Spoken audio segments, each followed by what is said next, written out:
রাস্তার মধ্যে পিয়ন আরবের মধ্যে পুরুষের মধ্যে শ্রেষ্ঠতম সুন্দর একটা পুরুষ ছিল, তার নাম ছিল আক্কাস পালোয়ান।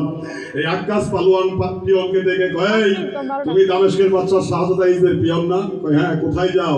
কয় যাচ্ছি আব্দুল জব্বারের স্ত্রী জয়নবের বিয়ের প্রস্তাব নিয়ে। এই বেটা পাগল, জব্বার তো জীবিতই আছে। কয় জীবিত আছে ঠিক, কিন্তু এজিদের দরবারে তাকে তালাক দিছে, এই তো তার তালাক নামা।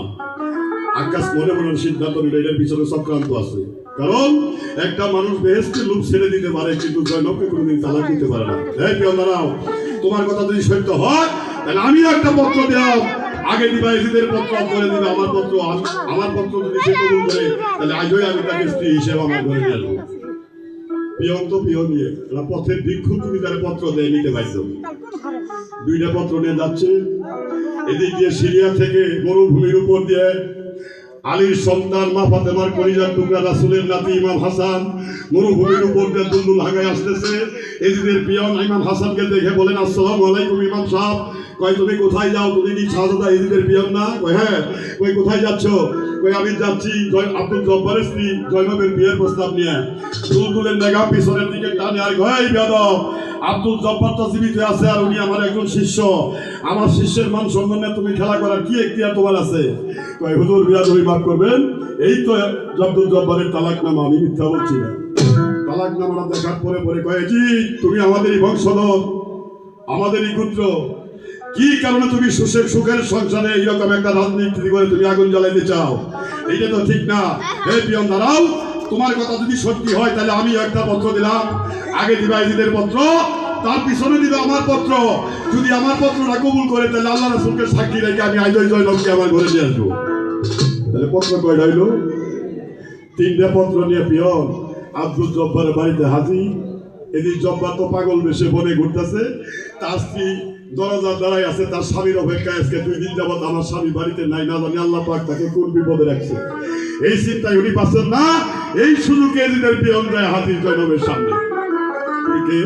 কয় আমি দামেস্কের বাদশা এজিদের পিয়ন। কোথায় যান? কয় আপনার বিয়ের প্রস্তাব নিয়েছি। উনি অজ্ঞান। হে পিয়ন তুই কি বলস? আমার স্বামী তো জীবিত আছে।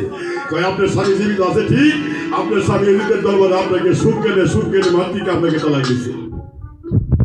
নামাটা দেখার সঙ্গে সঙ্গে তুই হাত তুলে কয়, আল্লাহ আমার স্বামী মনে আমাকে এমনি তালাক দেয় নাই, কারণ আমি আমার স্বামীকে কোনোদিনই খুশি করতে পারি নাই, তাকে সেবা যত্ন করতে পারি নাই, বিদায় উনি আগান্বিত মন কষ্টে আমাকে তালাক দিয়ে দিছে।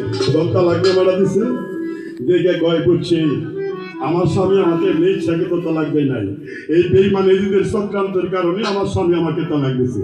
পত্রটা থুতু দিয়া দূরে ফেলাই দিছে। যাদব ফেলাই দিচ্ছেন, পিছনে দিচ্ছে আক্কাসের পত্র।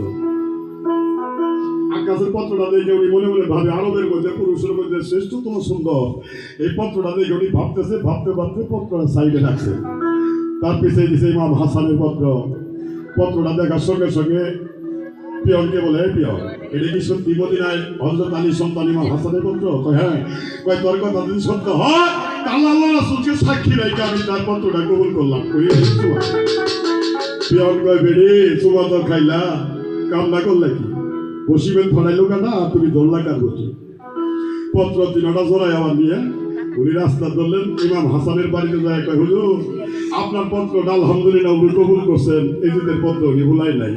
কয় তোর কথা যদি সত্য আল্লাহ রাসূলকে সাক্ষী রেখে আমি আজ জয়নবকে আমার ঘরে নিয়ে আসবো। আক্কাসের পত্র ফেরত দিয়ে কয়, হুজুর আপনার পত্র সে গ্রহণ করে নাই। কয় কেন? কয় মদিনায় হযরত আলীর ছেলে ইমাম হাসানের পত্র কবুল করছে। কয় আলহামদুলিল্লাহ। হে পিয়ন, আমি